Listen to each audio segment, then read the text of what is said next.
there, beautiful people. My name is Bridget and welcome back to my channel. So today we're talking about makeup products that I love, but they're kind of expensive. Things that I love, but I hate the price point of and I don't see the purpose of. So this is not necessarily like all of my high-end makeup that I think is expensive. There's things that I own that are decently expensive, but I see why they're expensive. So these are things that I love, don't get me wrong. But I just wish they weren't at this price point, or if they were on sale all the time, that would be a lot better. So without any further ado, let's get into the video. Okay guys, before we get started, all makeup on this channel is cruelty free, so the products I'm talking about in today's video, and these are my personal opinions, and it's just prices. I feel like we all want things to be cheaper anyways, so yeah, makeup's not that serious if you have a problem with something I say. So let's get started with the first thing, which it's like the least makeup-y of the bunch, but it is what inspired today's video, and it is these Sand and Sky Australian Emu Apple drops. I talked about my monthly favorites, and I absolutely love them, and they're so good. I've been using them on Adam every night for like a little bit of oil in his beard, because he gets a real dry skin there. And we're going through them there's a lot left. But they're $50. They're little dreamy glow drops. Been using them to, like, again, like I said, a little bit of moisture in the skin, and they're really, really nice. But $50. I feel like there's a lot of other options for products that are cheaper and do the same thing. So, thanks for inspiring today's video, drops. I love them very much, and they're great, and they smell nice too, but it's expensive. While we're talking about oily, droppy things, let's move on to this very expensive item that I only bought because I was exchanging something at Ulta, so I had like $20 like credit, so I did that and I used my points too. So this is the Smashbox Primer Oil. It's just a little dropper thing of oil drops. Not very complicated, but it is $42. Whereas I don't trust Jaclyn Hill. I did get this based off her recommendation to like finish your makeup up and then like tap off all the excess oil on your hand and then use it to make your foundation look more dewy and smooth. And she said that worked great for dry skin. So I was like, you know what? I kind of like an oil droppery thing. So I bought it and I love it. It is great as a primer if you want like something dewy underneath. It will move your foundation around because it is oily. So make sure you're using more of a more matte foundation, I guess, if you want it to last all day long. But it's so good for that little trick of just setting it, pressing it into your skin to make your foundation, your highlight, everything mush together really nicely. It looks so smooth and so beautiful, even though it's hella risky and really scary to do the first time you do it. And if it does not work for the under eyes, it will separate your concealer a little bit. But $42 for a little oily thing. I mean, I have not made a dent in this thing at all. I've used even less of this than I have for the drops that I've had, the glow drops that I've had for less time. Because I'm using like a drop or two on my hand. I think this may come in a mini form, but even the full size $42 is crazy. I will never in a million years be able to finish that bottle. But it smells good and it works great, so I do love it. But I would love it at a $21 price point, way more than a $42 price point. Next up, something I recently reviewed and I quite enjoy it. It's great. I use it a little bit today. I've been using it because I use Shape Tape most days for my concealer everywhere, like today, and then just a little bit of this in the middle to give my under eyes a little bit more brightness. So this is the Tarte Shape Tape Glow Wand. Originally when this came out, I thought this was an independent product. It is not. So if you watch my review, you know it goes in conjunction with the Shape Tape, which most of us already own. However, it comes with a spongy thing that's kind of impractical, and it's $25 for the Glow Wand. So you get a ton of product in here. Like, I'll probably never run out of this. There's so much in here because I only use a small amount at a time. And it's nice. And I love the way it looks. And it definitely brightens up the under eyes and makes them look more dewy and nice and soft. And it has like a little tint to it. But this is the lightest shade. It's not super light, which honestly, because it's not too much coverage, it doesn't matter. But since it's a product that goes in conjunction with a $27 product already, you're spending over $50 on your concealer if you buy both these together at the same time, so it's quite expensive. $25 for something just to add a little bit more dewiness to it. You could add a lot of different things in your collections to get that dewiness, but it is really pretty. So there's my confliction. I'm glad I have it, but I wouldn't purchase it again. Next up is the Cheek to Chic blush from Charlotte Tilbury. So a couple months ago, I got like 4 or 5 things from Charlotte Tilbury in the mail. It was like a really nice little gift, and I appreciated it. I don't think I'm on the PR list or anything, but I got a nice little gift. And I've been loving all the products. Like, I've not tried anything that I disliked from Charlotte Tilbury out of things I got, like the Film Star, Bronze and Glow, the next thing I'm talking about, and this I love. But this blush is not worth $40.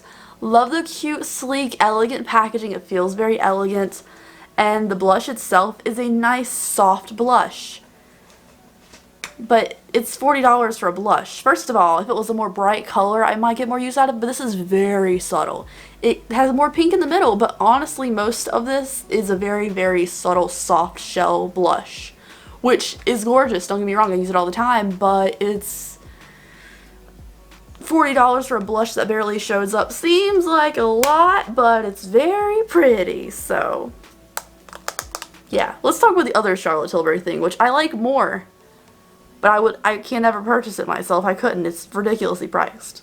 So, I haven't even talked about this on my channel yet, I don't think, because it's a ridiculous price and I don't want to talk about stupidly expensive things all the time, because most of my makeup, I think, is like drugstore, because, well, does Colourpop count as drugstore? Makeup Revolution stuff? Affordable. This is like the most expensive product that I own, I think. It is the Charlotte's Magic Cream. It is just a moisturizer. And I love it. Like, after I wash my face and my face feels like a little bit stripped of moisture because you washed everything out of it, I freaking love this moisturizer. It smells great. It's like a very light skincare-y smell. I'm trying to use very, very minimal amounts of this at a time. So you can see I've made a little bit of a dent in it, but I'm using like a fingernail. And that's how much I'm using of this product at a time. But it's $100. This is I think it's 1.7 ounces and it's $100. The smallest size you can get of this is 1 ounce and it's $64. So this jar, which is mostly packaging because you only get that small amount inside, it's not as big as this full plastic around it, it's only that small cup inside. It is such a good moisturizer. Like, I've had way less dry patches on my face. It makes me feel really nice and very moisturized, and like I feel like this is the only skincare I need after washing my face, really. Like, I love a toner and stuff, but sometimes I just want to use this on its own and no other skincare, because I feel like it's the perfect moisturizer for someone with dry skin, and it's no stupid added fragrance, and it's a great moisturizer. But I would never pay $100 for it. I don't care if it makes my skin less dry patches a small amount. It's not worth the price tag. It's crazy, but I love it so much. I love it. I'm gonna finish it, but once I finish it, I'm not gonna purchase it because it's overpriced, but lovely, but absolutely wonderful, great experience. If you can afford it, I would recommend it, but if that's like a lot of money to you, like it is to most of us, there's other things that work. But if you're feeling, what do the kids say, bougie, then I would buy that. Alright, next up is something that I'm wearing on my face. Do you want to guess what it is? It's my lashes! So, I was going to talk about this in another video, I probably will, about makeup marketing and stuff. I ordered the little Lashantine set when it premiered on Ulta's website, and I googled Lily Lashes Lashantine, and no one had worn these lashes. There was like no pictures of them, so I was like, oh my god, it's a new style, they look so fluffy, let me buy them. It's literally their Miamis in a heart case that doesn't even fit in my lash drawer, so it was impractical as crap. But I love them. These are the foaming Miamis and they're lovely. I used to hate the style, but I think they changed and now I love them. However, $26 for this thing, and they're usually $28 I think for Miami foamings. Crazy price, especially because I'm not even wearing mink lashes, I'm wearing the foaming. They're fake. So literally this is like plastic or synthetic fibers or something, and it's $28. I don't see how these are so expensive. Don't get me wrong, I love them and I will continue to buy Lily lashes and I will pay as much money as I have to for lashes because I love them, but I feel bad about it when I do. I used all the rest of my Ulta points. I used $9 Ulta points to get these. Worth it? Maybe. I love them, but at the same time, they're gonna fall apart. They don't last forever, so it's a high price tag for something that you might wear 10 times. Well, I guess I get more than 10 times out of them, but most people probably are a little more rough with them than me. I'm a very delicate person taking off my makeup at the end of the day. Next up, the gaudiest of the makeup products. The Jeffree Star Cosmetics lip liners. This is in doll parts. It has only this little crappy sticker to hold it on. Once you lose the sticker, you don't know what shade you own. But you're paying for the cap on this thing, so it's fancy. The lip liners itself, I mean, look at this thing. So I reviewed these a long time ago when they first came out, and everyone gave me crap about it and was like really rude to me about it. But if you go on Beautylish, where it reviews things, Jeffree Star's website doesn't have reviews on it. I don't think they do. But if you go on Beautylish, these are all sold out. Are they going to be restocked? I don't know. They're a crap formula. And they have a 2.5 star review out of 5 from 83 reviews. So 2.5 is what these are rated. So it's not just me that hates them, but $16 for a lip liner in general seems like a lot to me. I don't know what Kylie charges for lip liners. Like, they usually come in a duo. They might be $16 on their own. I don't know, but $16 on a lip liner to go with a Jeffree Star liquid lipstick, which is full coverage, you don't need a line with, is just a lot of money. So definitely not worth it, and they're a terrible formula anyways. Next up is a product I bought so many of. Probably bought like 5 of these. It's the Cover FX Perfect Setting Powder. This is beautiful. There's 2 shades. There's a light one, there's a deep one. I love this setting powder so much. It is $35 though. It does come in minis, which I think is $14 for the mini, maybe $12. I love this setting powder so much. I bought so many of them. I've stopped buying this one so much because it is slightly yellow, and I have other ones that last me longer, which is why I'm saying it's not worth a $35 price. I have bought tons of them. I will probably buy more in the future because it is a great setting powder. So I'm not saying I guess I'm not saying that it's not worth it, because it is worth it.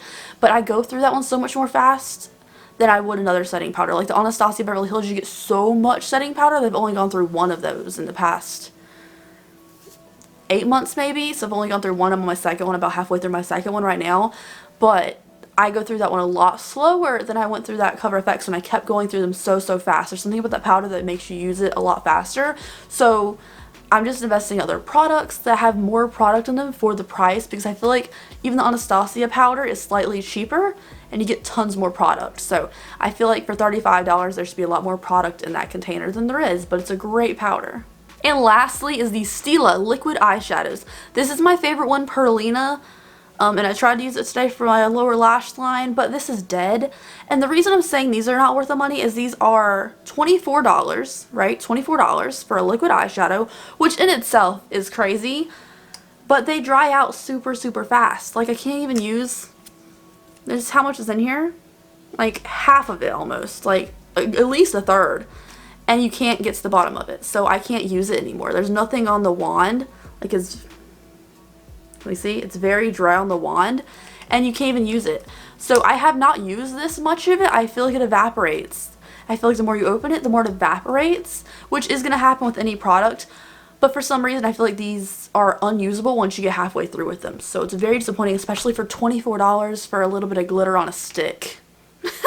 Which sounds harsh, but it's true. Anyways, you guys, that is it for today's video. Thank you so much for watching. I would love to know something you love, but it's overpriced down below. For me, these are things that I absolutely love and I get a ton of use out of, well, except for the Jeffree Star lip liner. But it's just a lot of money. I wish they were like cheaper. I feel like a lot more people would enjoy these really great products if they were cheaper. Anyways, you guys, thank you so much for watching. I hope this wasn't too complainy, and I will see you in the next video. If you're not subscribed already, I'd appreciate it if you did that, and I'll see you later.